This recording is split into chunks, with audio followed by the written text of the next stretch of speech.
Salom, hurmatli kanalimiz obunachilar va qadrli tomoshabinlar. Bugun biz juda muhim, har biringizga bevosita taalluqli bo'lgan, kelajagingizni belgilab beradigan bir mavzuni muhokama qilamiz. Bu savol ko'pchilikni xavotirga solmoqda, uyqusini buzmoqda. 2026 yildan boshlab pensiya tizimida yuz beradigan yangi o'zgarishlar kimlarga qanday ta'sir qiladi? Eng achinarlisi, kimlar umuman pensiya to'lovlaridan mahrum bo'lishi mumkin?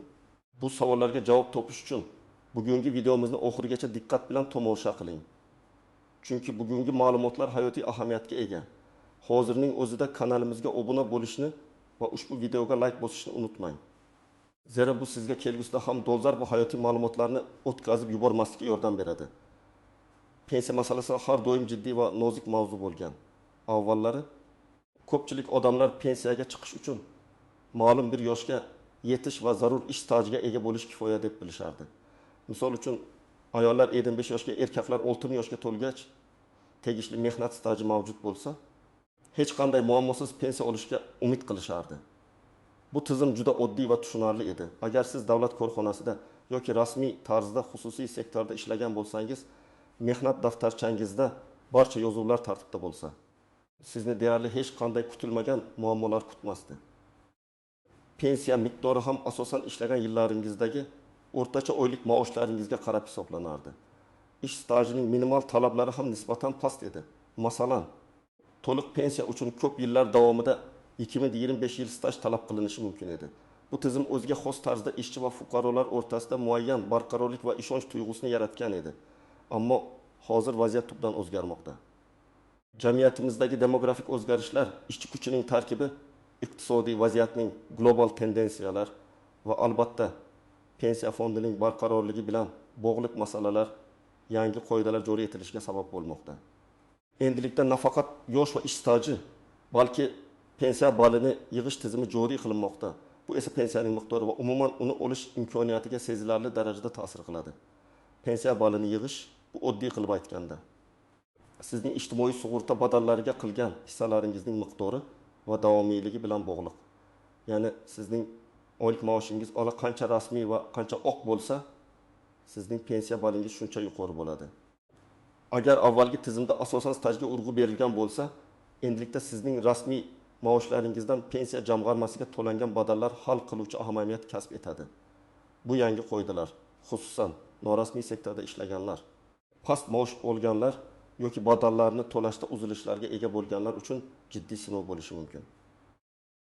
Bu o'zgarishlar mamlakatning uzoq muddatli pensiya tizimi barqarorligini ta'minlashga qaratilgan bo'lsa-da, ko'pchilik fuqarolar uchun kutilmagan qiyinchiliklarni keltirib chiqarishi mumkin.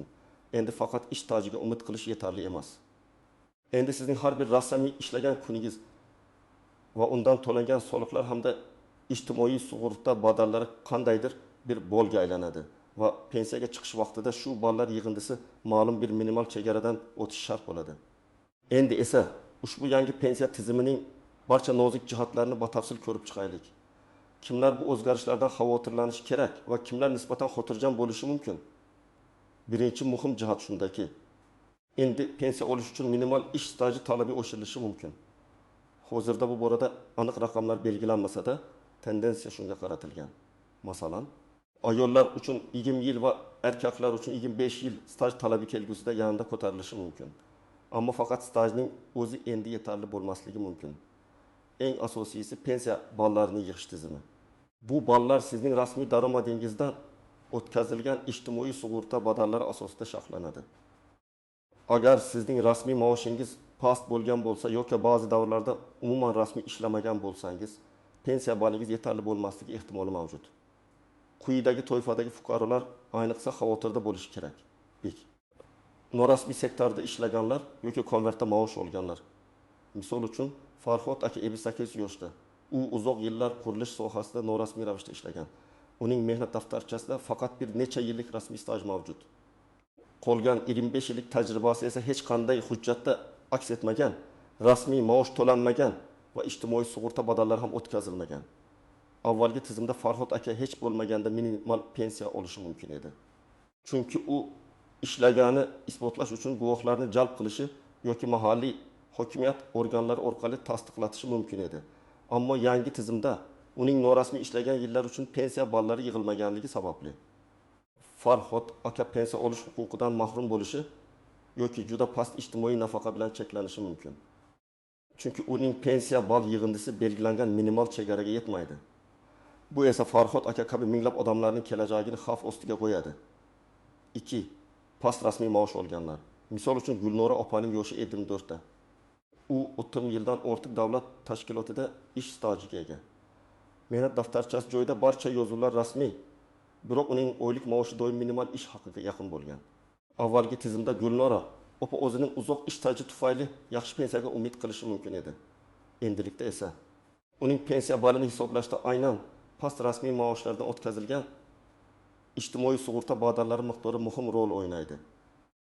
Agarda uning yig'ilgan pensiya ballari minimal pensiya olish uchun yetarli bo'lmasa, Gulnora opaning ham pensiyasi kutilganidan ancha past bo'lishi yoki hatto u ham qaysidir ma'noda yutqazganlar qatoriga tushib qolishi mumkin.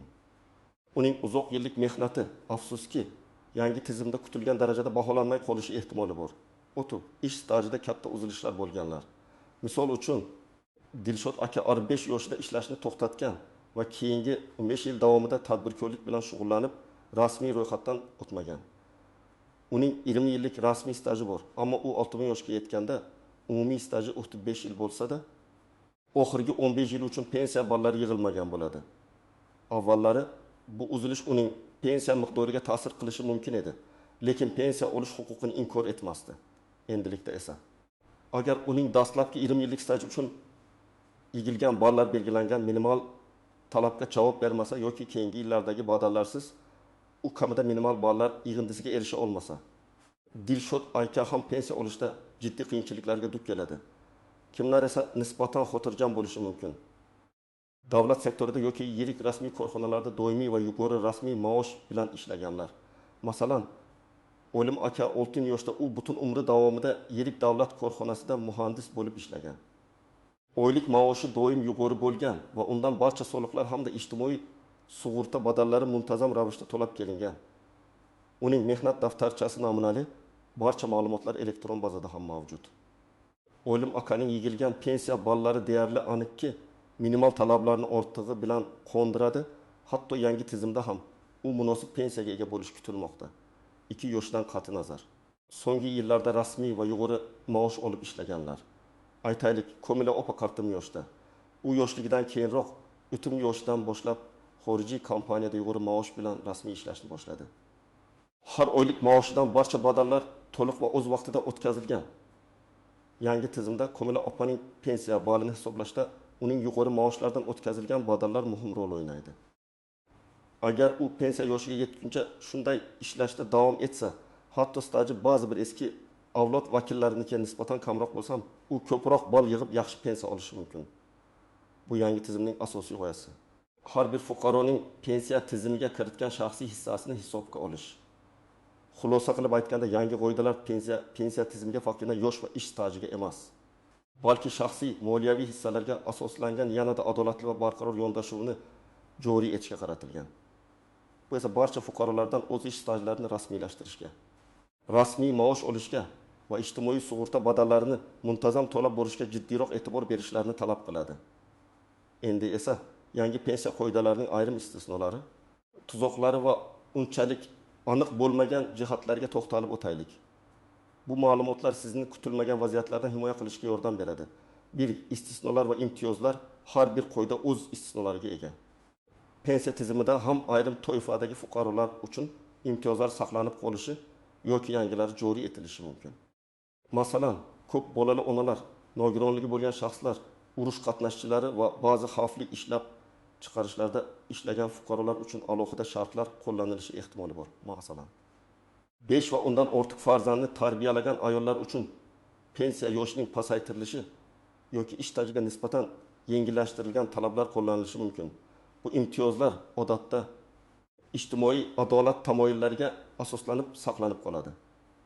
Shuningdek, fuqarolarimizning muayyan toifalari, masalan, harbiy xizmatchilar, huquq tartibot organlari xodimlari uchun o'ziga xos pensiya ta'minoti qoidalari mavjud bo'lishi mumkin.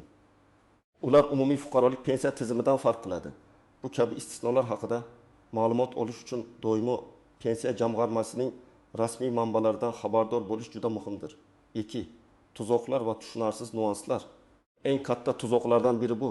Mehnat daftarchasi joyida, demak hamma joyda degan noto'g'ri tushuncha. Avvallari mehnat daftarchasidagi barcha yozuvlarning mavjudligi va to'g'riligi deyarli pensiyaga kafolat berardi. Lekin hozirda hatto mehnat daftarchangiz benuqson bo'lsa ham, agar rasmiy maoshlaringizdan pensiya jamg'armasiga to'lovlar o'tkazilmagan bo'lsa yoki minimal darajadan past bo'lsa, sizning pensiya balingiz yetarli bo'lmasligi mumkin. Bu ayniqsa xususiy sektorda ishlaganlar uchun muhimdir. Chunki ba'zi ish beruvchilar badallarni to'liq yoki umuman o'tkazmasdan ishlarni ro'yxatdan o'tkazgan bo'lishlari mumkin. Sizning ishonchingizga kirgan ish beruvchingiz aslida sizning pensiya kelajagingizga ziyon yetkazgan bo'lishi mumkin. Yana bir nuans bu o'quv yillarining pensiya stajiga qo'shilishi masalasi. Avvallari oliy o'quv yurtlarida o'qish davri ham ish stajiga qo'shilgan. Biroq hozirda bu masalada qoidalar o'zgarishi yoki qat'iylashishi mumkin. O'qish davri uchun pensiya badallari to'lanmaganligi sababli. Bu davr uchun ballar yig'ilmaydi. Shuningdek, bolalarni parvarishlash ta'tilida bo'lish davri ham avval stajga qo'shilgan. Biroq kelgusida bu davr uchun ham pensiya badallarini hisoblashda o'zgarishlar bo'lishi mumkin. Bu kabi davrlarning pensiya baliga ta'sir qanday bo'lishini aniqlash uchun pensiya jamg'armasiga murojaat qilish zarur. OTI qo'shimcha pul to'lash orqali staj sotib olish imkoniyati. Ba'zi mamlakatlarda fuqarolar yetishmayotgan ish stajini yoki pensiya ballarini ma'lum miqdorda pul to'lash orqali sotib olish imkoniyatiga ega. O'zbekistonda ham bu kabi mexanizm joriy qilinishi mumkin. Agar pensiya jamg'armasining barqarorligini ta'minlash maqsadida bu zarur deb topilsa.